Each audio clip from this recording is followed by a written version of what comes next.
Breaking ని చూస్తున్నాం. 28 నుంచి రేషన్ కార్డులకు దరఖాస్తులు స్వీకరించనుంది ప్రభుత్వం. మీ సేవ ద్వారా దరఖాస్తుల స్వీకరణ జరగనుంది.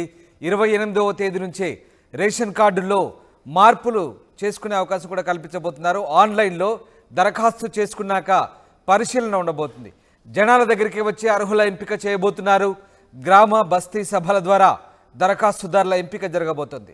లబ్ధిదారుల ఎంపికకు ప్రత్యేకంగా నోడల్ ఆఫీసర్లను నియమించనున్నారు.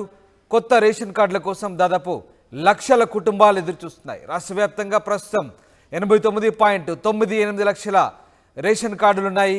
ఇక ఎన్నికలకు ముందు నాటికి దాదాపు 11 లక్షలకు పైగా దరఖాస్తులు చేసుకొనున్నారు.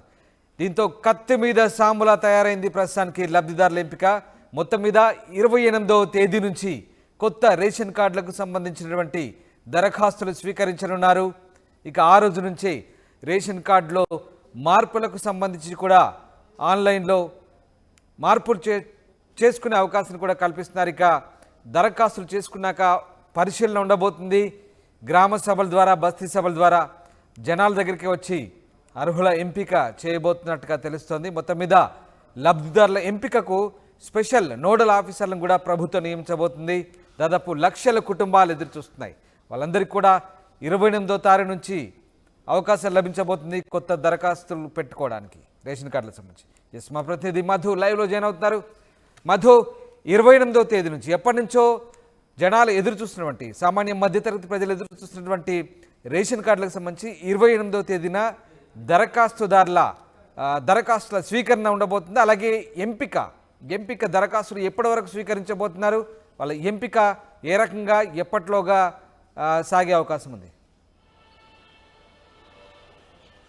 ఎగ్జాక్ట్లీ దాదాపు 10 సంవత్సరాల తర్వాత కొత్త రేషన్ కార్డుల కోసం ముహూర్తం ఫిక్స్ అయింది. ఈ నెల 28 అంటే డిసెంబర్ 28వ తారీఖు నుంచి కొత్త రేషన్ కార్డులకు సంబంధించిన అప్లికేషన్లు తీసుకొనున్నారు.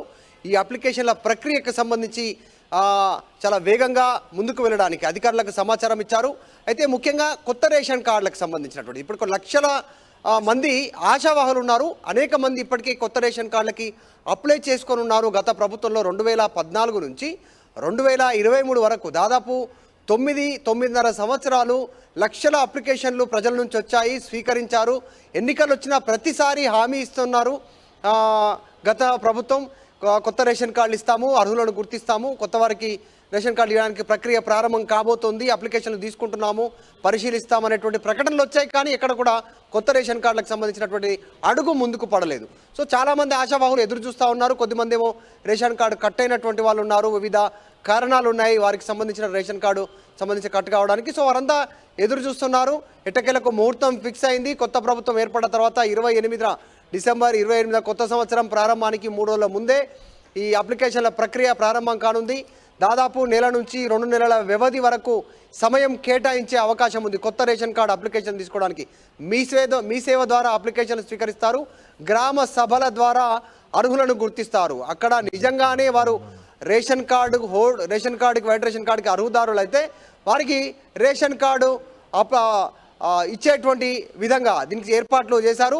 నోడల్ ఆఫీసర్లు కూడా ఏర్పాటు చేశారు. గుర్తించేటువంటి వారికి అంటే ఇంటికి వెళ్తారు, సొంత ఇల్లు ఉందా, సొంత వాహనం ఉందా, వాళ్ళు రేషన్ కార్డుకి వైట్ రేషన్ కార్డుకి అర్హులా కాదా నోడల్ ఆఫీసర్లు చెక్ చేసిన తర్వాత ఆన్లైన్ అప్లికేషన్ తర్వాత ఆన్లైన్లో యాక్సెప్ట్ చేస్తారు. యాక్సెప్టెన్స్ అంతా కూడా ఆన్లైన్లో ఉంటుంది. ఎక్కడ పైరవి జరగకుండా రేషన్ కార్డుల విషయంలో కూడా, ఎందుకంటే భారీగా పైరవి జరిగేటువంటి అవకాశం ఉంది. ఈ ప్రభుత్వం ఇచ్చినటువంటి హామీల అమలుకు దాదాపు రేషన్ కార్డే అన్నిటికీ ప్రామాణికంగా ఉన్నటువంటి పరిస్థితి. అటు గృహలక్ష్మి, అలాగే మహాలక్ష్మి, అలాగే అనేక పథకాలకు సంబంధించి సో ఇదే ప్రామాణికంగా ఉండనుంది. కాబట్టి ఈ ఎంపిక అనేటువంటి పారదర్శకంగా ఉండాలి. ప్రభుత్వం ఏర్పాటైన తర్వాత మొట్టమొదటిసారిగా దాదాపు 10 సంవత్సరాల తర్వాత రేషన్ కార్డులు వస్తూ ఉన్నటువంటి పరిస్థితి తెలంగాణ రాష్ట్ర ఏర్పాటు తర్వాత ప్రతిష్టాత్మకంగా ఉంది. సో దీనిలో ఎక్కడ బదనాం కాకుండా ప్రభుత్వాన్ని ఇరుకున పడేటువంటి ప్రతిపక్షాలు ఇరుకున పెట్టకుండా ఈ ఎంపిక జరగాలనేటువంటి నిర్ణయం తీసుకోవడం జరిగింది. సో ఎటకేలకు ఈ నెల 28వ తారీఖున కొత్త రేషన్ కార్డుల అప్లికేషన్ ఉంది, తీసుకుంటున్నారు. అయితే దీంతో పాటు పాత రేషన్ కార్డు హోల్డర్దారులు ఎవరైతే ఉన్నారో అంటే 10 సంవత్సరాల నుంచి పెళ్ళైనటువంటి వాళ్ళు ఉన్నారు, ఇంటికి పెళ్లిగాని కొడుకులు ఉంటే కోడళ్ళు వచ్చి యాడ్ అయ్యారు. తర్వాత పెళ్ళైన వాళ్ళు ఆల్రెడీ ఉంటే వాళ్ళకు పిల్లలు ఉన్నారు. సో 10 ఏళ్ల వరకు పిల్లలు వచ్చిన వాళ్ళకి ఇంతవరకు రేషన్ కార్డులో వాళ్ళు జాయిన్ అవ్వలేదు, వాళ్ళ పేర్లు యాడ్ కాలేదు. సో ఇవన్నీ డిఫరెంట్ ప్రాబ్లమ్స్ ఉన్నాయి, అనేక సమస్యల పరిష్కారానికి నిర్ణయం తీసుకుంటున్నారు. ప్రభుత్వం మీద తలకు మించిన భారం కానుంది ఈ ఎంపిక ప్రక్రియ. ఇక రానున్నటువంటి రోజుల్లో అన్ని సంక్షేమ పథకాలు దీనికి లింక్ అయి ఉన్నటువంటి నేపథ్యంలో రేషన్ కార్డుతో చాలా వేగవంతంగా ఈ ప్రక్రియ పూర్తి చేయాలి అనేటువంటిది నిర్ణయించినట్టుగా తెలుస్తూ ఉంది. కాంగ్రెస్ ప్రభుత్వం ఏర్పడిన తర్వాత చెప్పారు, ప్రభుత్వం ఏర్పడిన తర్వాత 100 రోజుల్లోనే 6 గ్యారెంటీలు అమలు చేస్తామని. సో దానికంటే ముందుగానే ఈ నెల ఆఖరి వరకు ఇది ప్రారంభిస్తారు. నెల 15 రోజులు ఎంపిక ప్రక్రియ ఉంటుంది, అప్లికేషన్లు తీసుకుంటారు. సమస్య లేకుండా దీన్ని సాల్వ్ చేసి మధు అంటే జనాల దగ్గరికి వచ్చి లబ్ధిదారుల ఎంపిక చేయబోతున్నామంటూ ప్రభుత్వం చెప్తుంది. అంటే గ్రామ బస్తీ సభల ద్వారా దరఖాస్తుదారుల ఎంపిక పూర్తిగా మరి పారదర్శకంగా సాగేందుకు ఏర్పాటు సాగుతున్నాయి. అలాగే నోడల్ ఆఫీసర్లు నియమించబోతున్నట్టుగా తెలుస్తుంది. సో ఏ రకంగా ఎవరికి ఇబ్బంది కలగకుండా పూర్తిగా చాలా జెన్యూన్గా నిజమైన లబ్ధిదారులకి అందే అవకాశాలకు సంబంధించి ఎట్లాంటి చర్యలు తీసుకోబోతుంది ప్రభుత్వం? ఎగ్జాక్ట్లీ, నిజంగానే. ఎందుకంటే రేషన్ కార్డు అనగానే అన్ని సంక్షేమ పథకాలకు అదే ప్రామాణికంగా చూస్తారు కాబట్టి ఇప్పుడు ఆరోగ్యశ్రీ 10 లక్షల ఆరోగ్యశ్రీ కానీ, తర్వాత ఇందాక మనం మాట్లాడుకున్నటువంటి ప్రభుత్వం ఇస్తూ ఉన్నటువంటి స్కీమ్స్ అన్ని కాబట్టి చాలా ప్రతిష్టాత్మకంగా తీసుకోవాలనుకున్నారు. పారదర్శకంగా గ్రామ స్థాయిలో గ్రామ సభల ద్వారా, బస్తీల్లో బస్తీ సభల ద్వారా ఎంపిక ప్రక్రియ ఉంటుంది.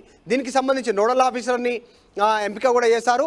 ఏ సమస్య లేకుండా వెంటనే వాళ్ళు అర్హులైతే ఇమ్మీడియట్గా ఓకే చేసేలాగా, అర్హులు కాకపోతే దాని మీద ఎంక్వైరీ చేసేలాగా, అంటే ఇంటికి వెళ్ళడము, కనుక్కోవడము, దీని గురించి డీటెయిల్స్ తెలుసుకోవడం, ఈ రకంగా ముందుకు వెళ్ళేటువంటి ప్రక్రియను వేగవంతం చేస్తూ ఉన్నారు. ముఖ్యమంత్రి రేవంత్ రెడ్డి మొదటి నుంచి చాలా స్పష్టంగా చెప్పే ప్రయత్నం చేస్తూ ఉన్నారు. ఎంపిక ప్రక్రియ అనేటువంటిది గ్రామ సభలకు అప్పచెప్తే చాలా ఈజీగా అయిపోతుంది. దాన్ని ఏదో అప్లికేషన్లు తీసుకోవడము, ఆన్లైన్లో తీసుకున్న తర్వాత దాన్ని అర్హులా కాదా అని ఇంటికి వెళ్ళి ఎంక్వైరీ చేయడం చాలా పెద్ద తతంగం అవుతుంది. దానివల్ల సమస్య తలెత్తుతుంది.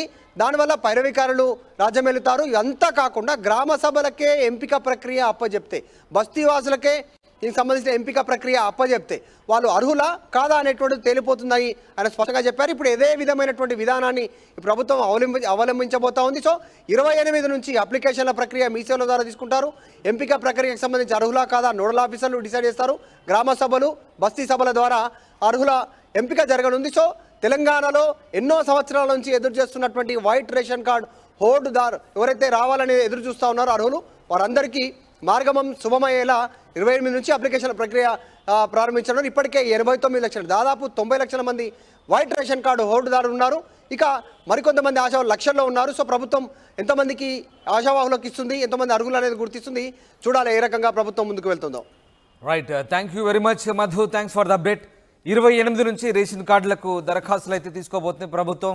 మీ సేవ ద్వారా దరఖాస్తుల స్వీకరణ చేపట్టనుంది. 28వ తేదీ నుంచే పాత రేషన్ కార్డులో ఉన్నటువంటి మార్పులు చేర్పులు కూడా చేసుకునే అవకాశం కల్పిస్తోంది. ఇక ఆన్లైన్లో దరఖాస్తు చేసుకున్నాక పరిశీలన ఉండబోతుంది. జనాల దగ్గరికే వచ్చి అర్హుల ఎంపిక చేయబోతుంది. గ్రామ బస్తీ సభల ద్వారా దరఖాస్తుదారుల ఎంపిక జరగబోతుంది.